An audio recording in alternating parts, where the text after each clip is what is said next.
Chers amis du Padre Pio, bonjour, mon nom est Jean Goyard et vous assistez au programme sur les pas du Padre Pio dans sa version grâce au Padre Pio, qui est la version discussion autour de vos commentaires.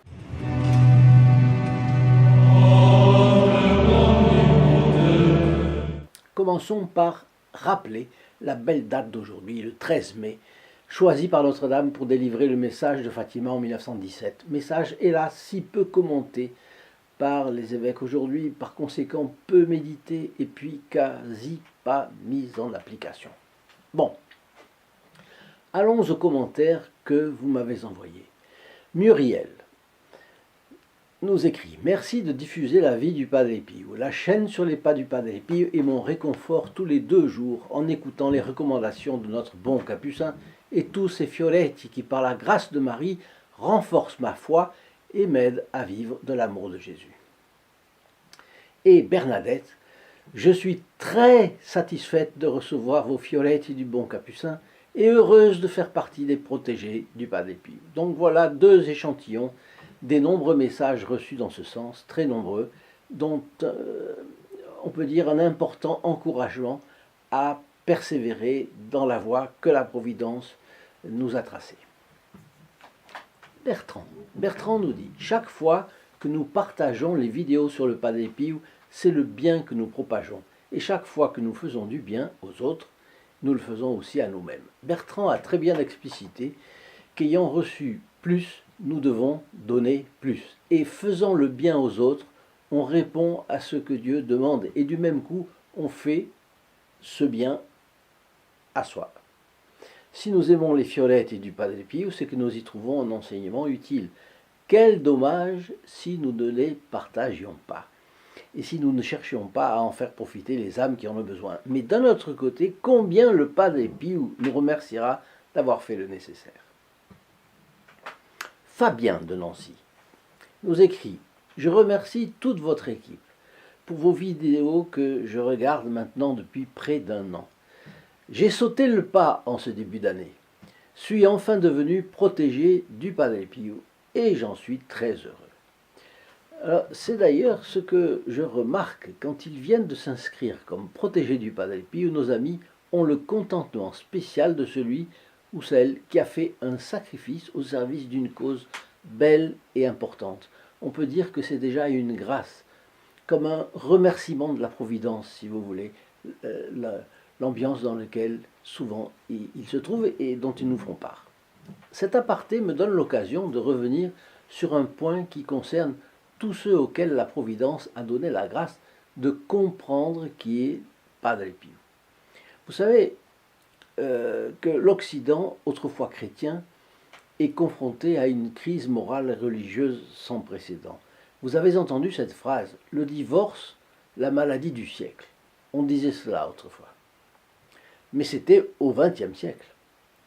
Hélas, nous arrivons maintenant à la fin du premier quart du XXIe. Et oui, 2025, ce sera le premier quart du XXIe siècle. Alors, quel serait le nom que vous donneriez à la maladie du XXIe siècle? Est-ce que vous aviez déjà pensé? C'est évidemment pas le divorce. Le divorce, c'est hélas, c'est passé. Dites-le moi dans vos commentaires. Comment est-ce que vous qualifieriez la maladie d'aujourd'hui? Quelle est cette espèce de virus? Quel est ce virus qui l'a infecté? Bon, côté mœurs, il y a longtemps que personne ne prétend plus que les choses vont bien, n'est-ce pas? Après, à l'immoralité s'est ajouté le chaos, c'est-à-dire le paroxysme du désordre. Pas partout, heureusement, mais cela s'étend comme une tache d'huile que personne n'arrive à endiguer. Il faudrait ajouter les attentats de l'islamisme radical, ainsi que les profanations et les sacrilèges de toutes sortes qui se multiplient dans une indifférence quasi générale, en tout cas malheureusement dans les milieux, sauf dans les milieux catholiques les plus concernés bien sûr. Qui peut représenter une planche de salut dans tout ça? La figure à la fois austère et pleine de bonté du Padre Pio surgit pour nous indiquer le chemin, et on peut dire que Dieu l'a calibré pour notre époque. Car il redonne courage aux désemparés, il fortifie la résistance de ceux qui allaient s'abandonner, il aplanit les chemins, il ouvre le fond des impasses, il guérit les plaies du corps, il soigne les plaies de l'âme, il œuvre dans les cœurs, il convertit. Alors le faire connaître est indispensable si nous voulons apporter notre contribution à l'Église pour le salut des âmes. Nous ne pouvons pas enfouir le talent que nous avons reçu, mais en diffusant la vie du Padre Pio, nous ferons comme les bons gestionnaires de la parabole des talents qui ont fait fructifier le pécule reçu. Et le maître nous dira, c'est bien, serviteur bon et fidèle, parce que tu as été fidèle en peu de choses, je t'établirai sur beaucoup. Entre dans la joie de ton maître. Vous savez, c'est Saint Matthieu, chapitre 25, la fin du chapitre 25. Je dirais plus. Il y a une chose que le diable ne veut pas que vous fassiez, c'est que vous deveniez un protégé du Padre Pio. Parce qu'après la Très Sainte Vierge et Saint Joseph, le Padre Pio est l'un de ses pires ennemis. Faire un geste militant au service du Padre Pio fera gagner des âmes à celui-ci et affaiblira l'influence du démon dans la société. Pour vous éloigner du Padre Pio, Satan a ses tactiques. Il en a 4 ou 5 que nos auditeurs nous ont communiquées pour en avoir eu l'expérience. La première, quelqu'un décide d'être protégé du Padre Pio. Bon, il commence le processus et le diable lui envoie une distraction qui l'empêche de s'inscrire à ce moment-là. C'est quelque chose de bête, quelque chose à voir, à écouter, ou tout simplement à faire, une mesure à prendre, quoi. Et qui revient à la mémoire. On baisse l'écran, vous baissez l'écran de votre ordinateur, vous sortez de votre téléphone portable, le geste militant est renvoyé à plus tard. Et on n'y revient généralement plus parce qu'on a oublié, parce que le temps passe, etc. On est tous pris. La deuxième tactique, vous repoussez l'inscription avec l'idée que ça vaut peut-être le coup de mieux peser le pour le contre. C'est renvoyé au calendrier grec. Et vous passez à côté de grâces comme celles que vous pouvez acquérir par la messe hebdomadaire, célébrée au bénéfice des protégés du Padre Pio. Chaque semaine, une messe pour les protégés du Padre Pio, dont vous auriez bénéficié si vous en faisiez partie. Mais si vous aviez voulu en faire partie et que vous ne l'êtes pas en raison d'une distraction quelconque, c'est une messe hebdomadaire qui n'est pas pour vous. Dans 2 mois, cela fera 10 messes perdues, et ainsi de suite. Dans cet exemple, Satan a déjà gagné 10 batailles contre vous, 10 batailles à la conquête des âmes, peut-être aussi de la vôtre. Troisième tactique, aux yeux de la personne, le démon exagère ce que représenterait sa contribution. Ou de quoi demain sera fait. Il faut y réfléchir à 2 fois. Comme si vous ne pouviez pas interrompre un don, parce qu'un don est un don, ce n'est pas un dû. Donc cela peut s'interrompre à tout moment.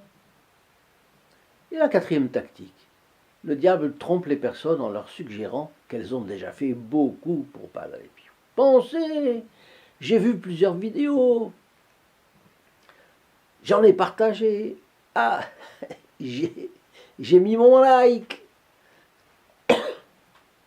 j'ai demandé des grâces au Padre Pio, il m'a même exaucé.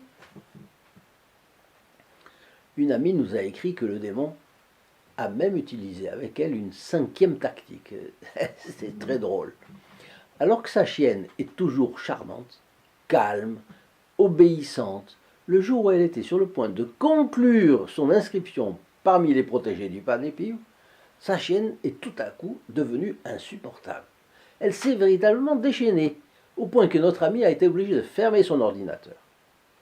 Bon, elle est persévérante, elle y est revenue quelques jours après, et a conclu son inscription. Et elle nous a écrit un mot en disant ça. Mais vous voyez comment sont les choses. C'est pourquoi je dis toujours que normalement, ce qu'on ne fait pas tout de suite, on ne le fait jamais. Ou au moins, c'est repoussé de je ne sais combien de semaines ou de mois, et c'est la cause du Padre Pio qui en pâtit. Je lance donc cette invitation à ceux qui ne sont pas protégés du Padre Pio. Qui sait si vous n'auriez pas, vous qui m'écoutez, une inspiration de notre bon Capucin pour faire un pas de plus avec lui. Si vous sentez que cela peut vous concerner et que vous auriez en ce moment la possibilité de faire mieux connaître Padre Pio, diffuser sa vie parmi de nombreuses âmes supplémentaires, eh bien, venez me rendre visite sur le lien prévu que je vous laisse plus bas. Il y a tant de gens qui prendraient le bon chemin si quelqu'un le leur proposait. Et le Padre Pio est là pour cela. Grâce à vous, le Padre Pio sera leur boussole. Et il vous en remerciera comme lui seul sait le faire. D'ailleurs, vous connaissez cette promesse de l'Écriture, donc parole révélée. Celui qui ramène un pécheur de la voie où il s'égare sauvera son âme de la mort et couvrira une multitude de péchés. C'est l'épître de Saint Jacques, chapitre 5, verset 20. Alors, venez me rendre visite sur le lien https://st-padre-pio.fr ci-dessous dans la description et vous constaterez vous-même combien votre vie aura changé. Vous en serez étonné. Vous pouvez même mettre en pause, c'est ce que je pense. Maintenant, vous pouvez même mettre en pause la lecture de cette vidéo juste pour vous inscrire. Et après, vous revenez à visualiser la bande, l'enregistrement. Plusieurs amis donc font référence au célèbre pèlerinage de Notre-Dame du Grand Retour. Parce que je vous racontais le parallèle que j'établissais entre le Padre Pio et tout ce qui se passait autour de lui, les miracles, à cause de ses dons exceptionnels, et puis le pèlerinage de Notre-Dame de Boulogne, entre 1943 et 1948, avec ses miracles. Et alors je vous ai donné des exemples de miracles dans un cas comme dans l'autre, en les comparant. Cela a véritablement enthousiasmé nos lecteurs. Alors par exemple, Stéphane nous écrit « De ce pèlerinage, pourquoi personne ne parle ? Mais pourquoi ne pas recommencer quand on voit le si faible pourcentage de pratiquants dans les églises ? L'idée ne serait-elle pas à creuser ? » Alors, oui, bien sûr, Stéphane, j'applaudis des deux mains. Il n'y a pas à hésiter. Si quelqu'un avait, dans l'Église, évidemment, parce qu'il faut être de l'Église, il faut être un ecclésiastique, il faut être un évêque, la possibilité de faire quelque chose de sérieux dans ce sens, mais ce serait formidable. Formidable. Il n'y aurait pas à hésiter. Pourquoi y a-t-il à ce sujet un tel manque d'enthousiasme, une telle apathie, une telle indifférence ? À tous les niveaux, hélas. Enfin, ça me dépasse. Mais les deux prochains commentaires vont dans le même sens. Christelle nous dit « Merci pour ce témoignage. C'est une grande joie aussi pour nous de connaître le mouvement du Grand Retour, le grand pèlerinage de Notre-Dame de Boulogne, qu'on a appelé le Grand Retour. Car il semble qu'un mouvement de procession aura lieu cette année partant de différents lieux où Marie est apparue. Alors prions le Saint Padre Pio pour pouvoir peut-être s'y rendre, car j'en suis sûr, lui sera là. Ah oui, sous l'inspiration de laïque, 7 statues vont converger de divers lieux d'apparition de Notre-Dame et vont converger vers où ? Vers Notre-Dame de Paris, le monument emblématique de la chrétienté qui a brûlé le 15 avril 2019, mais qui est restauré. Et j'applaudis évidemment cette initiative, d'autant plus qu'elle va à la rencontre du formidable élan de ferveur et de dévotion qui s'est manifesté tout au long de l'efficace reconstruction de la cathédrale Notre-Dame de Paris. À l'identique, précisons-le, à l'identique. Au début, il y avait combien de tentatives de la défigurer. Bon, grâce à Dieu, à l'identique. Eh bien, Agnès nous dit une chose semblable. Agnès est une amie de notre chaîne, elle est protégée du Padre Pio également, et voilà ce qu'elle nous dit. Effectivement, comme vous dites, pourquoi ne parle-t-on jamais de la ferveur populaire, des conversions et des miracles dus à Notre-Dame de Boulogne? Hélas, je devine la réponse. Eh oui, nous sommes bien sur la même longueur d'onde. C'est la première fois que j'en entends parler. J'ai hâte d'écouter la suite. Vu l'abîme dans lequel se précipite la France, nous savons qui invoquer. Marie reviendra nous sauver. Alors, à nos chapelets. Bien, bravo. Je précise une fois de plus l'importance du chapelet. Cette prière de louange dont tous les saints ont eu à cœur de couronner la très sainte Vierge Marie, depuis Saint Dominique jusqu'à Saint Louis Grillon de Montfort, tous les saints des 20e et 21e siècles, Saint Maximilien Kolbe. En réalité, c'est un peu un critère. Les saints ont tous prié le chapelet. Et à partir du moment où il a existé, bien sûr, Notre-Dame l'a donné. Mais ceux qui n'ont pas prié le chapelet, je ne sais pas, il faudrait faire une étude, mais je ne suis pas certain qu'ils aient accédé à la sainteté. Bien.